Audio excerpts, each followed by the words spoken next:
প্রিয় শিক্ষার্থী বন্ধুরা, আসসালামু আলাইকুম। ট্যালেন্ট একাডেমি কেয়ারের পক্ষ থেকে সবাইকে স্বাগতম। আমি আজকে ষষ্ঠ শ্রেণীর অনুসরণী 2.2 এর প্রশ্নের সমাধান নিয়ে আলোচনা করব। আলোচনার শুরুতেই ছোট্ট একটি রিকোয়েস্ট করব, এখনও যারা আমাদের চ্যানেলটি সাবস্ক্রাইব করেননি অবশ্যই আমাদের চ্যানেলটি সাবস্ক্রাইব করে আমাদের সাথেই থাকবেন আর ভিডিওটি শুরু থেকে শেষ পর্যন্ত অবশ্যই দেখবেন। প্রিয় শিক্ষার্থী বন্ধুরা, আমরা পূর্বের পর্বে শতকরা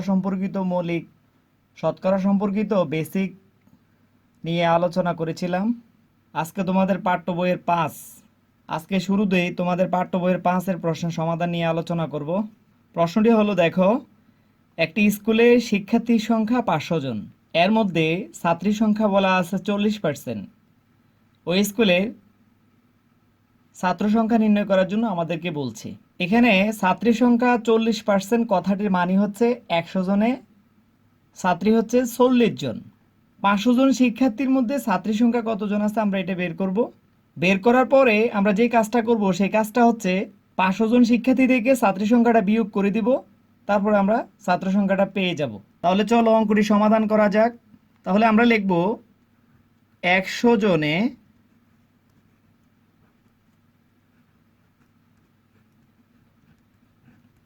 ছাত্রী 40 জন,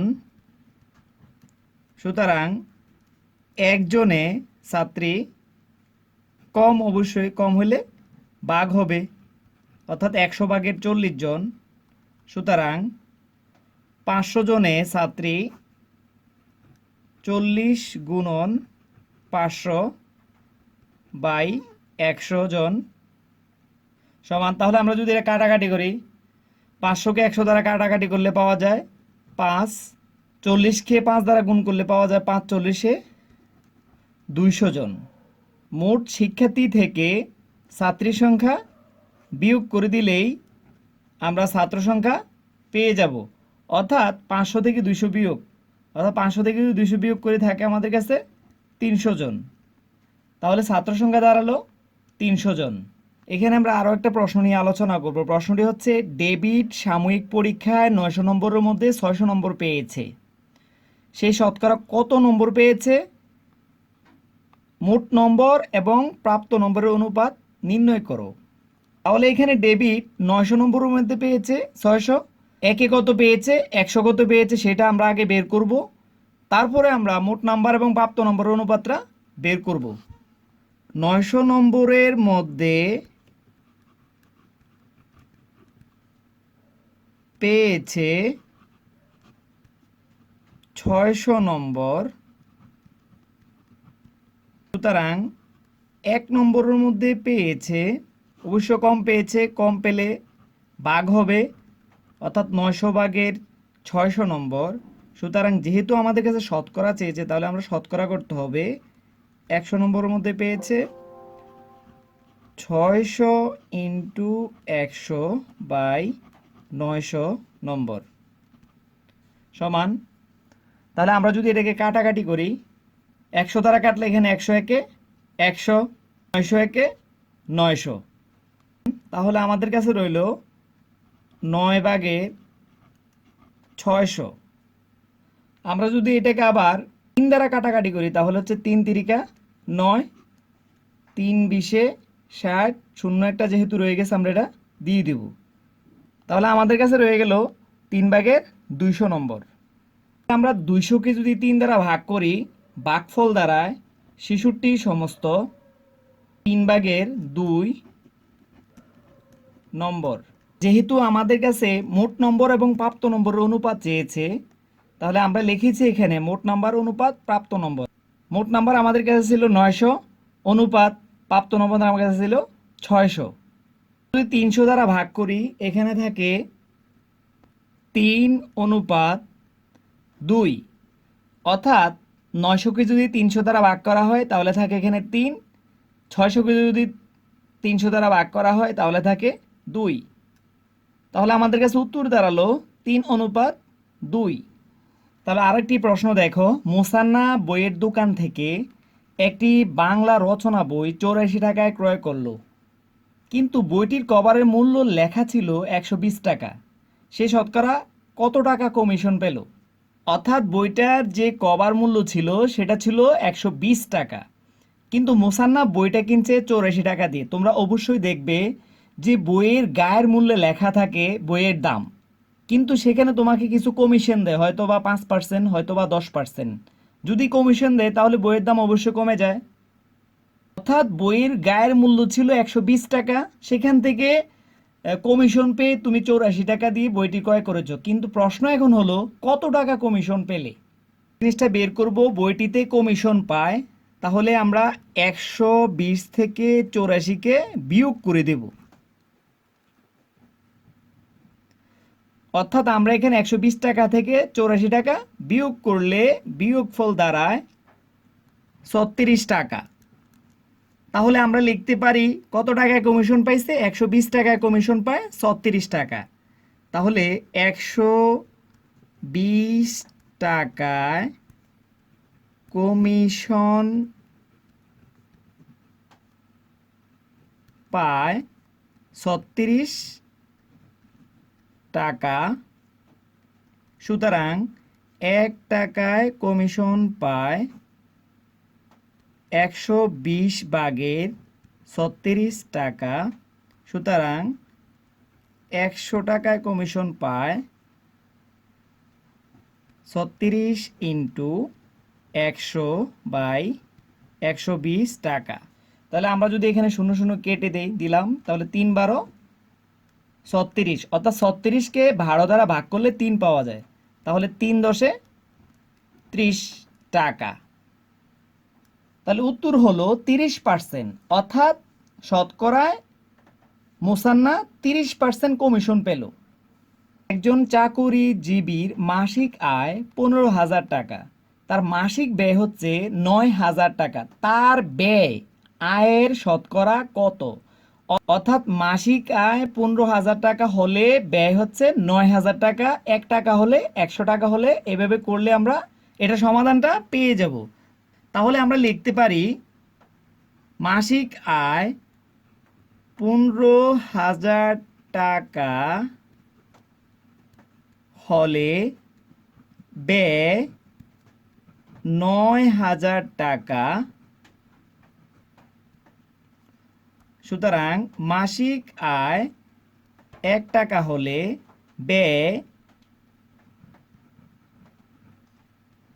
15,000 ভাগের 9,000 টাকা, সুতরাং মাসিক আয় 100 টাকা হলে ব্যয় 9,000 গুণ 100 ভাগের 15,000 টাকা।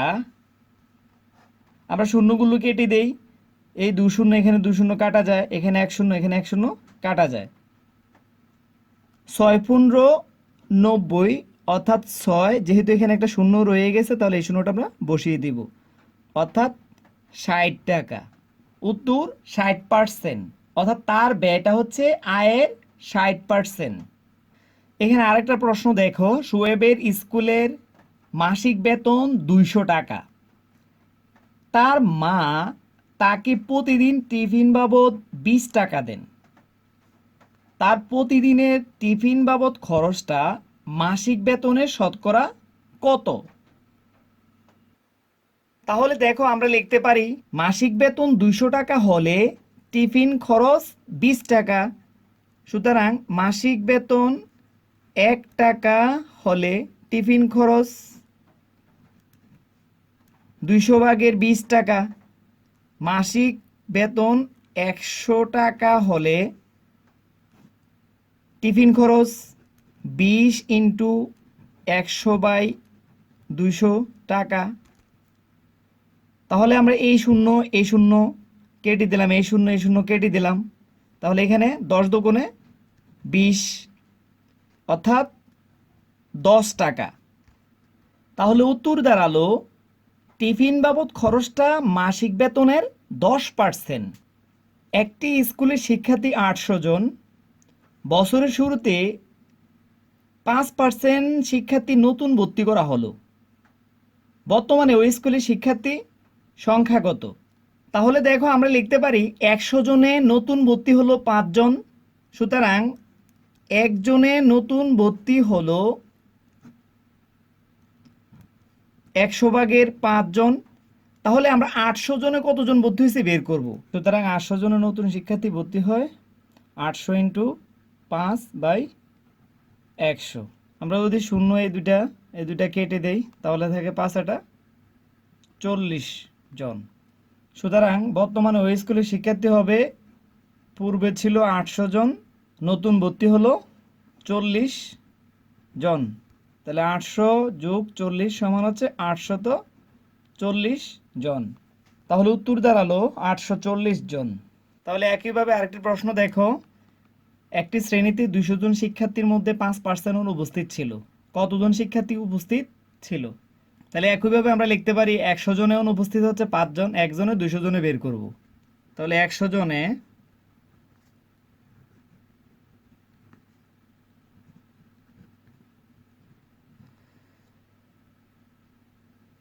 অনুপস্থিত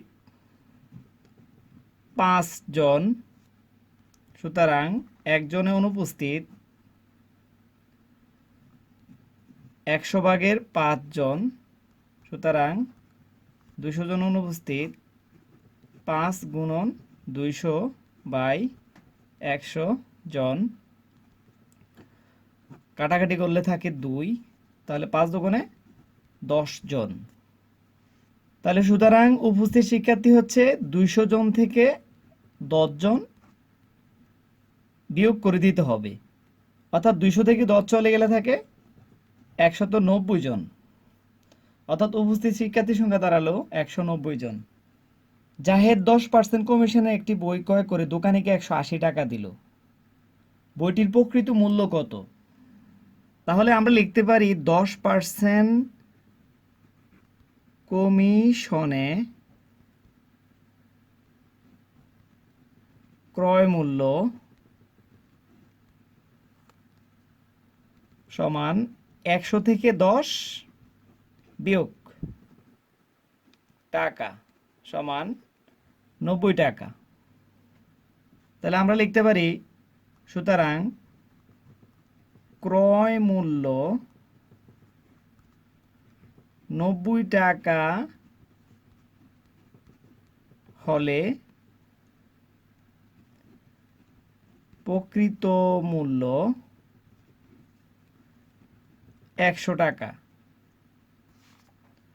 সুতরাং ক্রয় মূল্য 1 টাকা হলে প্রকৃত মূল্য 90 ভাগের 100 টাকা। ক্রয় মূল্য 180 টাকা হলে প্রকৃত মূল্য 100 গুণন 180/90 টাকা। তাহলে 00 কেটে দেই, 9 দুগুণে 18, তাহলে 100 আর 2 গুণ করলে হচ্ছে 200 টাকা। তাহলে আমাদের কাছে উত্তর দাঁড়ালো বইটির প্রকৃত মূল্য 200 টাকা।